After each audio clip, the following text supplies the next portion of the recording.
You're such an asshole. Here we go. All right. We're going to play some music, get some music to it. I know, everyone's very divided. I'm testing. It's not going to be a permanent part. I'm so curiously, the music. We got to turn this down again. So I have requests. And if you have requests, you can always go to Asshole Consulting, where I, the world's only professional asshole. I found out the only one on LinkedIn. I had to go fire up my LinkedIn account, look up all these assholes. What are they doing now? The same shit they were doing 15 years ago, Pinky. Oh. So the title of this is Behind the Housing Crash 15-Year Reunion.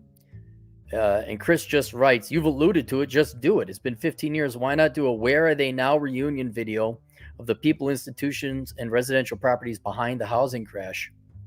And I was like, oh, okay, wait. The people, the institution, and the residential properties? I've looked over thousands of loans. I don't know what happened to all those properties. I know they all got repossessed. They're put in Oreo, or the real estate owned. These big, fat, dumb, oh God, I wish, I got to be real careful not to use language YouTube don't like. But these truly big, fat, dumb banker types just sat on it, never liquidated their collateral. And then I even got to a point towards the end of my career where the feds were coming in. We're going to tell you what to do because you obviously don't know what you're doing. And we're going to liquidate. What is your process? Basically saying you're going to liquidate the collateral or else. And so, yeah, I don't know what happened to the real estate or the collateral. But I did look into the people. I said, might be a good idea. Chris, might be a good idea. That's not a price quote. I said to look them up all. And Chris says to me, he's the guy says, I'm sure you couldn't look them all up. I mean, that'd be a libel magnet. Well, right, I'm not going to use their names. But maybe an afternoon of Googling to see if they've become public figures again. Or use Google Street View to drop in on some of the disaster projects to see if they're still post-apocalyptic McMansion husks. Well, I will tell you this about the collateral, which was predominantly real estate. That all recovered with, one, a long and tremendous amount of time. Two, actually, because of the housing crisis, tradesmen were actually desperate for work, so they went in and did fix up some things. Three, the low interest rates that kind of came towards Obama's second half and certainly off Trump's half, and a little bit of Biden. And then four, the lack of tradesmen a lot of tradesmen just bowed out at that time. Some of them even used a noose. But now you have a housing shortage if you look at housing starts for the past 15 years about. So the real estate recovered, and that's how a lot of these banks got their asses saved. Was that overall they just held on long enough, and then the assets recovered. Well, they also wrote off their books, and they also wrote off some losses. And let's not forget, bankers, right? You sucked on that sweet taxpayer's titty, right? Big boss bros know what you're doing. I need a bailout. Like the little bitches you are. Anyway. So I don't know I can just guess what's happened to the McMansions and all that. I know a couple that got burnt down because of insurance stuff. Illegal crap. People landed in jail because of that. But I got to keep things relatively anonymous. So I said deal up, poke around, and change information. Keep it anonymous. He paid. So here you go. All right, so I spent the time looking it up. Now, I can't remember everybody. And I wish I could. Because there were so many stupid people in banking. I don't say it like, oh my God, my boss is a dick. No, you actually mostly were dicks, but more so you were all incompetent, stealing, thieving fucks. And that's a fact. Maybe you weren't malicious about it, but you were dude bro dumbass about it. And then you had to go get bailed out like a little schoolgirl with a college debt in journalism. You're all a bunch of little bitches. So the ones I could remember, and this is in no particular order. I'm just going to tell you what happened to these people. So one, this guy was an absolute psychopath, like legit mentally ill. Is that your opinion? Yes, it's not. I'm not a professional, but this guy was off and would hunt me down on the most minorest of pettiest of things where not only me, but a couple other people like, are you fucking serious? And so I don't know what it was with this guy. He just hated me right off the bat. You know, there's some people that just hate you right off the bat. Was one of them. So I looked him up, and all he's done, literally for whatever, the past 15 years, all he's done has jumped from one bank to the other at lower senior mid type of position, you know, assistant vice president, assistant vice president. He ain't working at no Goldman Sachs. I think Goldman Sachs ain't much better. But just so you all know, I work predominantly in community banks, which are the smaller banks. And I've, not that you guys have tuned into every podcast, but I pointed out there are way more banks than there are quality loans to be made. And in the world of banking, you have your top tier banks, like your private banks, they deal with high net worth individuals. Then you have your large banks, like your Wells Fargo's and all that. And after those two bank groups take out all the good loans, then you're fighting over increasingly shittier, and lower quality loans. So you get your regional banks. I think like out here in Nevada, it's like the Bank of Nevada. They still get, and then you get your small little community banks. 2Z, 3Z, or 1 bank branch. It's a bunch of washed up jocks who want to like do sport. Yo, I want to make business, bro. Be a businessman. Work at some fucking podunk bank that there's no money. And they have been consolidating a little bit. So that's the realm this guy was in. He was in the shit piss community banks, which really is just one step up from a payday lender. And so, yeah, so that guy, there he is. What's funny is these people are still in banking. You can make fun of the people. Well, they got out or they got fired, or the feds rather insisted. You're like, haha, you got fired. That's a blessing. You're not in banking anymore. This guy, he's still there. There was another boss of mine. This was the one where this person could have quite literally, he could have been paid to play video games all day in his office. And not make a loan for 2 years. And that bank would have come out ahead. Literally, by millions of dollars. I have no idea. I'll get to the guy later who's still president and CEO of this bank. I have no idea how he survived it, but he did. But I'm guessing the shareholders of all these various institutions didn't give a shit. I don't know.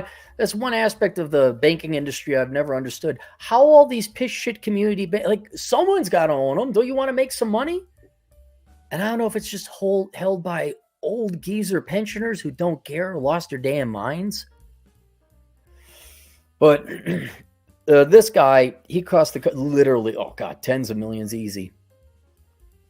And that's where that was the predecessor to that. So I couldn't hack it anymore.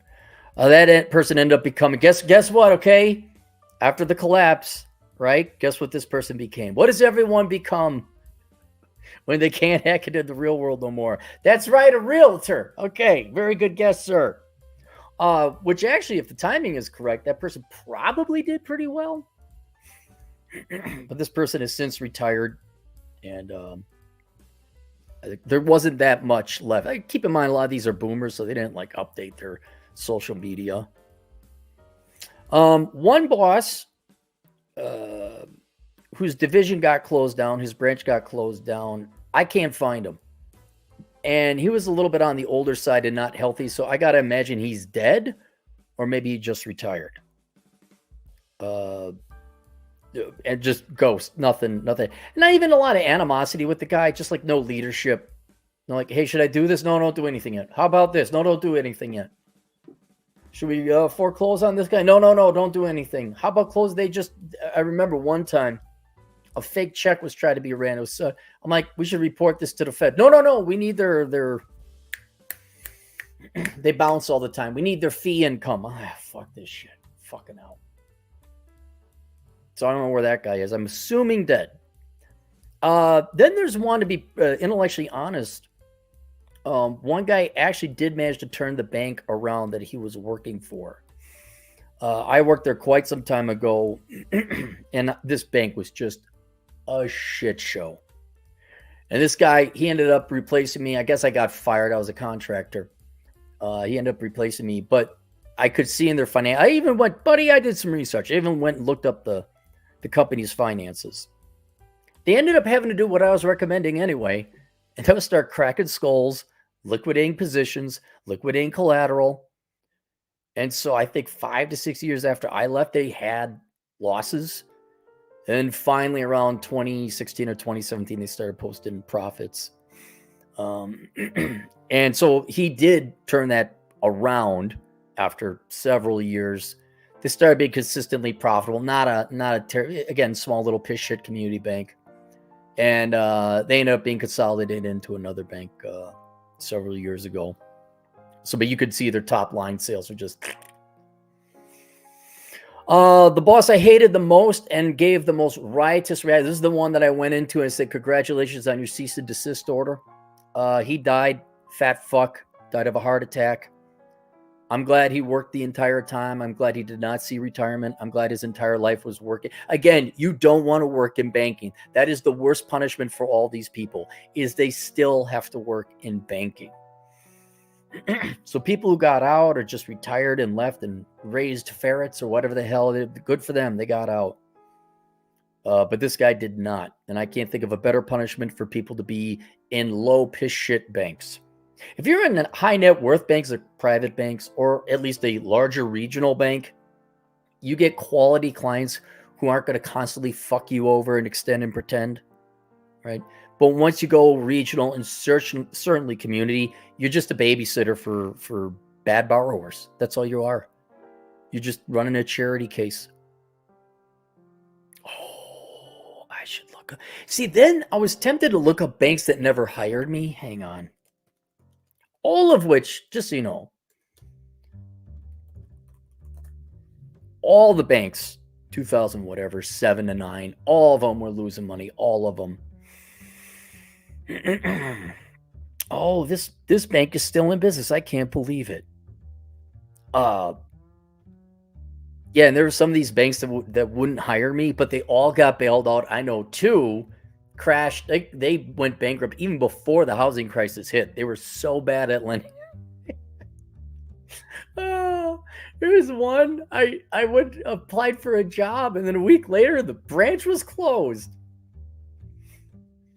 And all cocksucking, washed up, douchebag, dubro, wannabe frat boy, Al Bundy, dreaming about the day they threw the football in 1973 at Polk County High.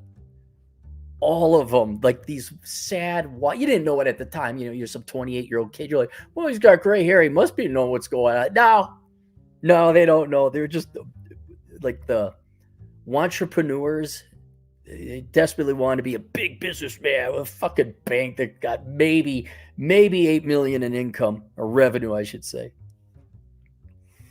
Surprised they all went away. Huh? Look at that. That one's gone.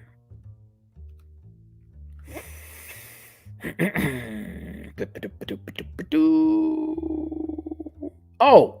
As I mentioned before, there's one guy still president CEO of the bank I worked for. I have no fucking clue how that no clue. The bloodbath they took at that bank. I'm like, how did the feds go in there? What? Are you kidding me? And this guy was a sales bro. He was a frat bro. Dude, typical hat on backwards bro. Not only the sunglasses indoor at night, but the slanted, like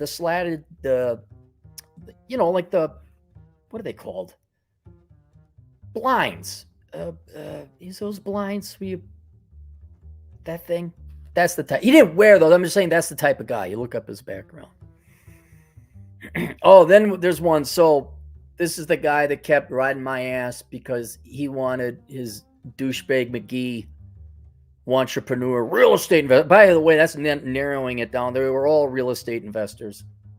And this guy, I remember, he kept hounding me like, have you worked on that loan? I'm like, look, asshole. I didn't say this, but I should have. I can't work on it anymore until I start seeing some tax returns that I need for the past 3 years. I can't analyze this loan with tax returns that are 4 years ago. You don't understand his business. And just, you got this, that initial instinct, like, I ought to punch this guy in the face. And you're like, nah, that'd be violent. I must be missing something because this guy has gray hair. He's a boomer banker. And it's like, no, your initial reaction was correct. You should have punched the baker in the face in Minecraft because violence is wrong. It's wrong. I'm just saying in Minecraft, they should have followed my instinct. So this is the one where he comes in sheepishly. He's like, oh, you got the files? Like, still do. You're still 4 years old. Do you want these completely worthless documents? Here you go. Why do you need them? The FBI is here and he's under investigation. Oh. Go sit on a fucking cactus. So this guy, he found religion, not necessarily Jesus, but he found religion. He found God. And then he went and became his own consultant, let's just say. He's a consultant. And I don't want to identify him anymore because this guy went from piss shit idea to shit piss idea. I laughed the most at this guy. This guy was trying to avoid any kind of word, any kind of thing, anything. And I was like, oh, is that your gimmick? That's your latest shtick, huh? So now he's an old boomer trying to make some money before he dies. Because I got to imagine, yeah, it's coming up on 15, 20 years ago. Yeah. So he's retirement age, all right. Then there was one, I do remember one, I remember all the clients, I don't remember their names. But there was one that was Mr. Big Swingin' Dick, and they all loved this guy. Oh, news, 40 under 40, 30 on, maybe not 30 on 30, but oh, he was Mr. Tits. He was Mr. Tits with gold clusters. Oh, he was Mr. Popular. He was also Mr. Embezzler and Tax Evader. And Mr. You get to go to prison time. One of the few I knew that actually went to prison. And now he also is, shall we say, a general consultant with 40 years. It is not 40. I'm making that number up. 40 years experience in financial management and deal making. You're a fucking thief and a fraud. Just like, oh my God. They never grow up. It's still a popularity contest. It just goes from middle school to high school to maybe the frat house, which I don't even know if those exist anymore. I can understand why people hate frat boys. I understand. I had a good time at a fraternity one time. They wanted me to pledge. I had nothing but a good time over there. But yeah, that stereotype is there for a reason because I guarantee you if we were to look it up and find out that ultimately we wouldn't be able to do it. But if there was a way to have godlike knowledge and figure out who was responsible for the financial crisis, I guarantee you 65% of them would have belonged to a fraternity. And had these are old boomers, by the way, had they known to wear their hats backward back in whatever 1960s, 1970s, they would have, but it wasn't the fashion back then, brah.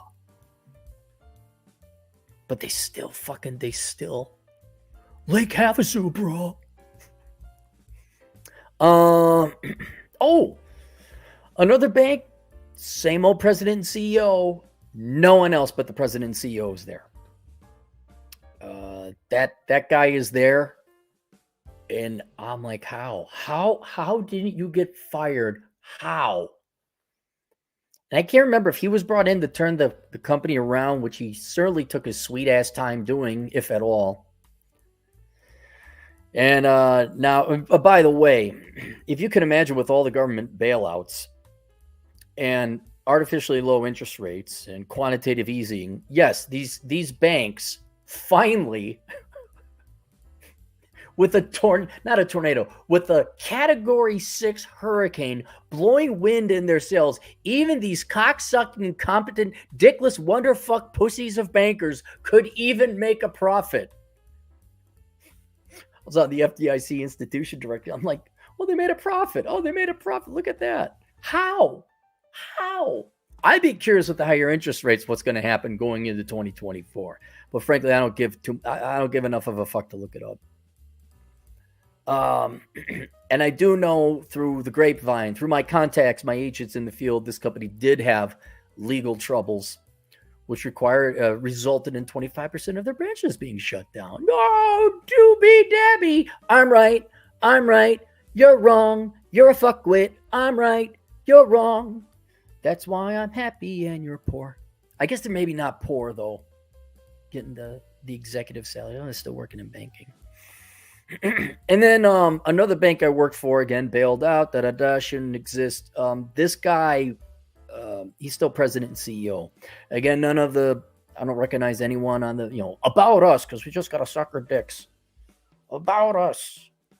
It's been our vision, community, dream, assist, whatever buzzwords they like to use. And he's still there. And I think this guy just wanted to run a company because he wanted to run a company. And with a hurricane of wind at their back, he has turned the company from, well, it was losing. He didn't turn it around. He drove it into losses. And with the help of the United States taxpayer and the Federal Reserve, I managed to make some money there as well. And then, even though I'm not related to banking, I did want to look up an older boss of mine who was he ended up getting in trouble with the SEC and lawsuits and all that. Can't find him. This guy has expunged his real name. He has expunged his real name from you cannot find this guy because he has such a shit reputation. I was like, wow, this guy has ghosted. He is nowhere left to be seen. And so I don't know where he's at. But that was more related to the .com days of scams. And, oh yeah, invest in our company. We're going to make billions. What do you mean your money? That's it. So there you go. Yeah, a fair amount of deaths, fair amount of retirees. No one's really improved. I mean, again, the worst thing I could wish upon these people is they keep working in banking. And they are. And yeah, that's it. There you go. Those are the people. I wish I remembered more. I really do. I wish I remembered more. And to all, not all, I got to take that back. There were some good people. I had a really good guy at Wells Fargo one time. And another guy worked at another bank. I don't want to mention him because he's still in banking. He had to clean up one of the banks I worked for. He had to work through their problem loans. Like the feds came in and everyone's gone except for like this guy and another guy. And like, you guys are cleaning it up. And he had to sift through that shit for 3 years. And thank God he works, he's a higher up at a private bank, and God bless him. Good man. That's how all the bankers ought to be. But he was the exception, not the rule. But I do, and this is serious. I do mean this. This thing I'm doing now, where I'm going to go on with Chad Elkins later, and then I'm going to go hike and just live this. I cannot emphasize, if anyone happens to be watching this from my past and you hate my guts and remember who I am, which I'm sure you do. I'm honest to God thanking you, because if it weren't for you guys, if it weren't for all you truly incompetent, fucking moronic bankers, all you assholes, and just such skis, like y'all didn't want to work. Y'all just wanted to make your sales and go home, bro. Like, you fucking slime of America. If it weren't for that shit in hell I had to tolerate you people, I wouldn't be here. I have a link below as my very first book, Behind the Housing Crash. That's your just unacceptable, criminal, but not arrestable behavior. Just you guys being such scum. It was so maddening to deal with you assholes that it ended up sending me down this path where now I'm an author and I collect, look, I'm making money. Yay, look, it's falling out of the sky for me. I don't have to wake up. I don't have to go up to Jessup, the cousin fucking yokel, and take a fifth loan out on his tractor trailer. You're like, that's you fuckwits. And if it weren't for, really, the larger lesson is, God, you guys got to thank your enemies so much. Please remember your enemies who sent you down this path, because 9 out of 10 times they will make you a better person and they will present you opportunities that you weren't aware. But God Almighty, I cannot thank all the bankers enough for just being the incompetent people you were. I couldn't thank you enough, because my life is so much better. I get to sleep in, have coffee, get out of bed at 9, went for a hike, go to the gym, write bookie books, yell at the internet, making fun of you. That's how I got here, is making fun of all you incompetent, fucked-hearted douchebags. Everyone hates you. Just so you know, everyone hates you. They don't care you got millions, even if you got lucky. No one likes you. Absolutely. Oh, God. Don't even tell me about, oh, my God. just so you guys are wondering, like, you want these bankers to be in hell. You want them to suffer. Okay, they did. They had to go through all this shit. They're still in banking. But the number of divorces, oh my God. The divorce rate is like 80% with bankers. So there you guys go. Anyway, link below, Behind the Housing Crash, my first book. It was written in 2008. Okay, I'm sorry. It was published in 2008. I was writing from 2006 to 2007 because that's how fucking good I was. Don't need to save those receipts anymore. All right. Any super chats? By the way, I'll be on with Vlad Elkins here in about half an hour. So go to the Chad Elkins Accounting Hour on Amazon, not Amazon, on YouTube. Jeremy Lewis, $5. I'm a millennial who took your career advice. Good. It got me out of poverty and into a comfortable, happy life. Thank you. No problem, Jeremy. I'm happy you took my advice. I'm glad you did it. I'm very just that's yeah, okay, I make money. That's great. I make some book sales of it, but it's a totally different thing when says, and then I put it into practice into my life and I'm happier now and I succeed. It's like, yeah. Naughty DJ Aftershock, $5 of all the investment bankers PE price earnings guys I knew from college, Fayed. I knew from college and are actually successful. Pretty much all had STEM degrees. The BitNAS majors all washed out. Yeah. The go STEM or go home. Do you know how lucky I am having a degree in finance and I was still able to salvage it? I mean, it was a lot of pivoting, going from ballroom dance instructor to author to this. I mean, it wasn't exactly logical. But yeah, most of those business majors, and they still, there's like this, they can't actually do real or good work. They all have to close a deal, get a commission. They are so afraid of real work. And what ends up happening is you get this Byzantine bureaucratic nightmare of an entity and organization where you never actually make the money. It's harder work than if you just did an honest day's work, like being a truck driver or being a programmer. Rose the Skunk, $5. I couldn't think of any short jokes, but $5 is $5. We can lay off the short jokes. I think Dre's got us covered. PI, $2. Working on the 35 to 40 year old get shit done mindset. Yep. Do it. Is there anything else to do? I'm sorry. Was there great movies to see? There should be this renaissance for not necessarily young people, but people in general. I'd say at 50 and under. Like, yeah, why not go work on the house? You're not going to have families. It's not going to be, what movies are you missing? Oh, okay, maybe go watch Reacher. That's a good show. The Boys, when it comes out. Kind of a blessing. Media has gotten so much shit. Society has become so much shit. You know what? I'm going to go work on the house, work on myself. Go to the gym. Hike the mountains. Chase the girls. Wisdom Vision Productions, $2. Ross, Cappy's height really left you shortchanged. Go. That's fine. I'll take $2 in your insults any day than a paycheck for some bailed out bank. Thomas Crown, $5. Cappy, what was the dumbest loan approval that you ever had to sign off for a bank? Because, well, I never signed off on them. I was an analyst. Well, I take that back. I was a banker at one time. I did not have to sign off on anything, because if they did force me to do that, that would have been immediate. Like, we're reporting you to the feds. The one that I said, absolutely do not finance this. This guy had the one credit score I saw in the 300s. I didn't know it could get that low. I thought, like, wait, is this a typo? This guy, I do mean never. He never paid his loans back. Never. Whether it was a small thing like a credit card, a tab at a bar, his mortgage, he just would not pay money back on anything.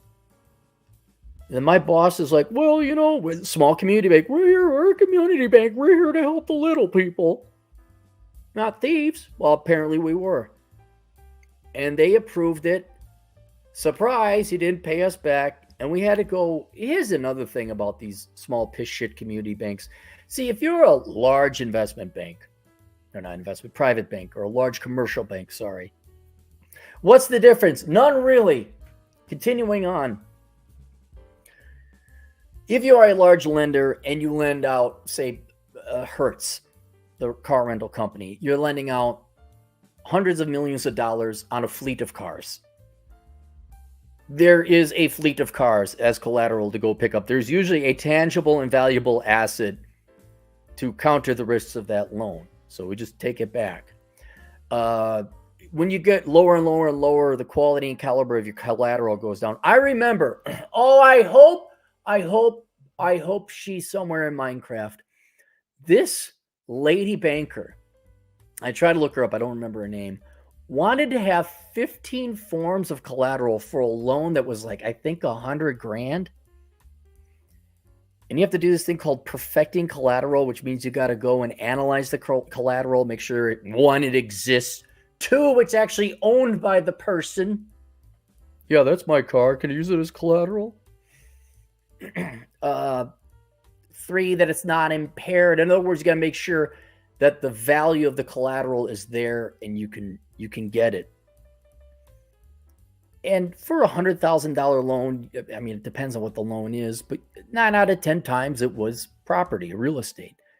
Well, to make the loan work, you had to get the right loan to value. So this guy pledged literally everything: CDs, his ice auger, weed whacker, every dumb little.